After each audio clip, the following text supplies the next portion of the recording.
প্রিয় শিক্ষার্থীরা, সফলতার গল্প তো আমরা প্রায়শই শুনি, কিন্তু আজকে তোমাদেরকে শোনাবো একটি ব্যর্থতার গল্প, যেটা ব্যর্থতার নয়, কিন্তু শুধুমাত্র রিটেনে ফেল করার কারণে ঢাকা ইউনিভার্সিটি যার কাছে স্বপ্নভঙ্গের কারণ হয়েছে, অর্থাৎ ঢাকা বিশ্ববিদ্যালয়ে চান্স পেয়েও পায়নি শুধুমাত্র রিটেনে ফেল করার কারণে।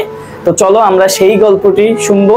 আমার পেছনে বোর্ডে তোমরা দেখতে পারতেছো যে ওই ছেলেটা যে ঢাকা ইউনিভার্সিটিতে হিউম্যানিটিস গ্রুপ থেকে এক্সাম দিয়েছিল বি ইউনিট, ঠিক আছে, কিন্তু তার মার্কস দেখো, সে হচ্ছে তোমার বাংলাটা দেখো খেয়াল করে, বাংলায় 12, সে বাংলায় টোটাল কত মার্কস পেয়েছে, এমসিকিউতে পেয়েছে কত 11.50 এবং রিটেনে দেখো পেয়েছে কত 13, টোটাল পেয়েছে কত 24.5।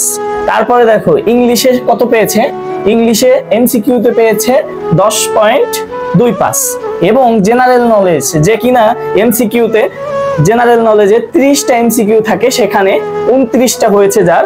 তারপরেও কিন্তু তার ঢাকা ইউনিভার্সিটিতে চান্স হয় নাই ভাই, কেন? শুধুমাত্র রিটেনে ফেল করার কারণে। এবং সেটা কিসে? ইংলিশের রিটেনে দেখো মাত্র 3 পেয়েছে, যেখানে ইংলিশের রিটেনে হচ্ছে 5-এ পাস। শুধুমাত্র রিটেনে ফেল করার কারণে কিন্তু তার চান্স হয় নাই। তোমাদেরকে বারংবার আমি বলতেছি, সেই প্রথম থেকে বলে আসতেছি যে রিটেনে খুব ভালো করতে হবে।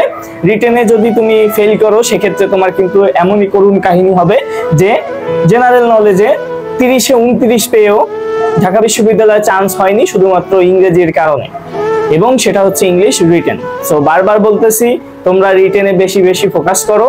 এই 25-26 সেশনে যে সকল শিক্ষার্থীরা, অর্থাৎ এইচএসসি 25 ব্যাচের শিক্ষার্থীরা এক্সাম দিবা, তোমাদের রিটেনে বেশি ফোকাস করতে হবে। সো আমাদের রিটেন টার্গেট ডিইউ কোর্স 2 তে ভর্তি চলমান আছে। তোমরা যারা ভর্তি হতে চাও তারা দ্রুত ভর্তি হয়ে যাও।